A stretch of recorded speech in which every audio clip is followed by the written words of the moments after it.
Hace uso de la palabra la doctora Namiko Matsumoto Benítez, presidenta de la Comisión Estatal de Derechos Humanos.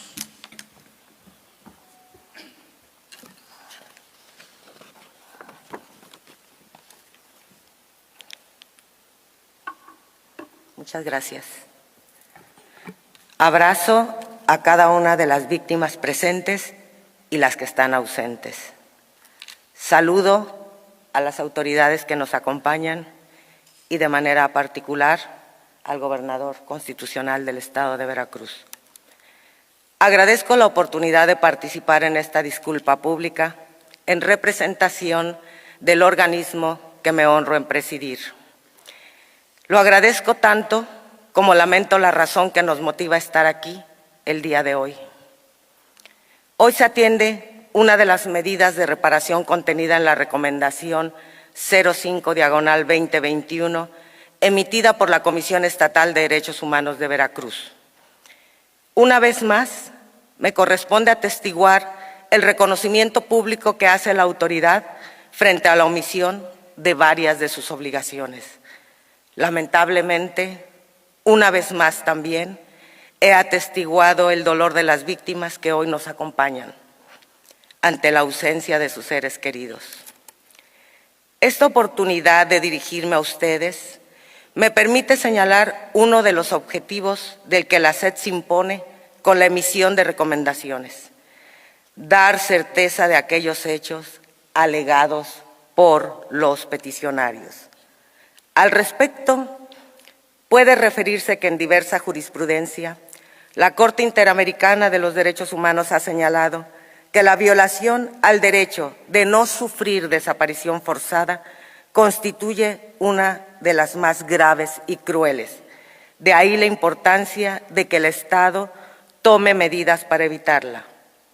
La citada Corte Interamericana señala igualmente que es posible entender que la violación del derecho a la integridad psíquica y moral de los familiares de las víctimas ocurre desde dos supuestos: como una consecuencia directa de la desaparición que les causa un severo sufrimiento, es decir, la falta de su ser querido, y como un sufrimiento que aumenta ante la constante negativa de las autoridades estatales de realizar una investigación eficaz, es decir, la indolencia de la autoridad. Como hemos señalado en la resolución 05/2021, la falta de investigación efectiva produce en los familiares una afectación a su integridad psíquica y moral. La falta de identificación y sanción de los responsables ocasiona que los sentimientos de angustia permanezcan sin que las víctimas se sientan protegidas o reparadas. Queda más que claro que la naturaleza de este crimen afecta inconmensurablemente a los seres queridos de las víctimas directas. Madres, padres, esposas, esposos, parejas, hijos, hijas, hermanas, hermanos, se ven sometidos a una insoportable drama, la zozobra e incertidumbre de no saber el paradero de esa querida persona que no está. Debe mencionarse que este malestar que tanto fractura el alma y tan constantemente ha sido en la historia contemporánea de nuestro continente, nuestro país y nuestra entidad federativa, ha sido objeto de análisis e incluso desde el árido terreno de lo legal se le ha otorgado una profunda reflexión. El daño en los sentimientos es un detrimento sumamente complicado de probar. No obstante, la Suprema Corte de Justicia de la Nación reconoce que el sistema de presunciones es adecuado para tener por acreditado ese tipo de daños. Emociones como tristeza, depresión o el dolor derivado del daño psicológico son consecuencias que se suman a la desaparición forzada y adquieren una avasallante dimensión ante padeceres derivados de ciertos tratos. Nadie me quiso atender. Me tomaron la declaración hasta las 5 de la mañana. La revisión del lugar de los hechos la hicieron 20 días después. Quien debe investigar me dijo: cuénteme, ¿qué sabe? ¿Qué investigó? ¿En qué malos pasos andaba?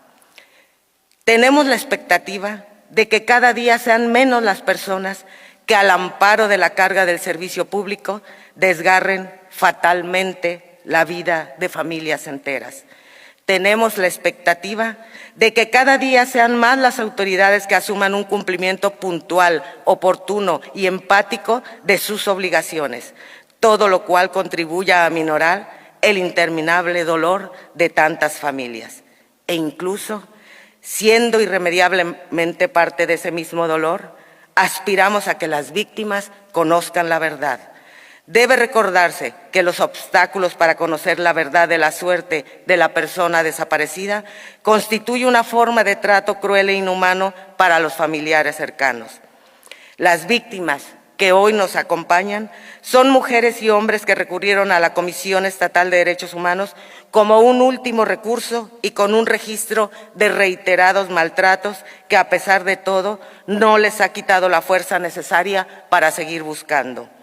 Cierta de la necesidad de contribuir al combate de la impunidad que tanto arropa la desaparición forzada, me sirvo de este espacio para reiterar la disposición de la Comisión de Derechos Humanos y de una servidora para seguir acompañándolos en este sinuoso camino, lo que personalmente considero una honrosa obligación.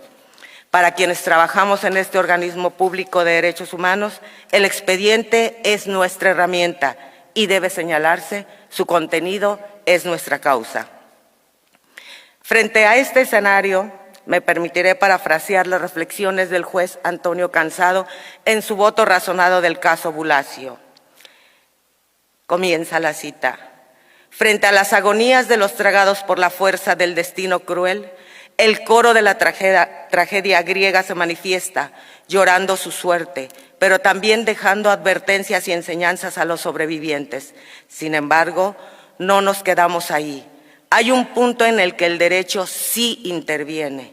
Sí, por un lado, la desgracia es atribuible a un determinismo fatalismo, por ejemplo, decidir salir de casa para asistir a trabajar sin saber que está uno caminando hacia la muerte. Por otro lado, hay un elemento de intervención humana que no puede ser menoscabado. Por ejemplo, la violencia causadora de las muertes o desapariciones de inocentes indefensos. No todo es, pues, obra de los dioses o del azar. No todo es la fuerza ciega del destino. Hay también intervención humana en la consumación de la tragedia. El hecho de que jóvenes como José Manuel, Eliakim, Héctor Manuel y Jonit, en plena juventud, en la época de los sueños y los proyectos de vida, hayan conocido, poco antes de su sacrificio, la extrema violencia con que los seres humanos son capaces de tratarse unos a los otros, es seguramente inaceptable. La reparación no pone fin a lo ocurrido, es decir, a la violación de los derechos humanos. El mal ya se cometió. Mediante la reparación se evita que se agraven sus consecuencias por la indiferencia del medio social, por la impunidad, por el olvido. La reparación dispone de nuevo, reordena la vida de los sobrevivientes victimados, pero no logra eliminar el dolor que ya está incorporado ineluctablemente al cotidiano de su existencia. La pérdida es, desde este ángulo, rigurosamente irreparable. Aún así, la reparación es un deber ineludible de los que tienen por responsabilidad impartir justicia. Es, en última instancia, una expresión elocuente de los lazos de solidaridad que unen a los vivos con los que no están, o más precisamente, de los lazos de solidaridad que unen los muertos o ausentes a sus sobrevivientes, como si estuvieran aquellos diciendo a estos: no hagan con otros lo que hicieron con nosotros y con nuestros padres sobrevivientes, para que puedan ellos y sus hijos seguir teniendo una vida sencilla y feliz, quizás sin saberlo. Fin de la cita. Termino mi intervención reconociendo las buenas intenciones que esta ceremonia tiene. También, al igual que Alan, reconociendo los esfuerzos que ha hecho este gobierno. Me quedo con la certeza de saber que cada una de las víctimas hoy presentes ha sabido hacer de su enorme herida una poderosa luz con la que seguirán buscando hasta encontrarles. Gracias.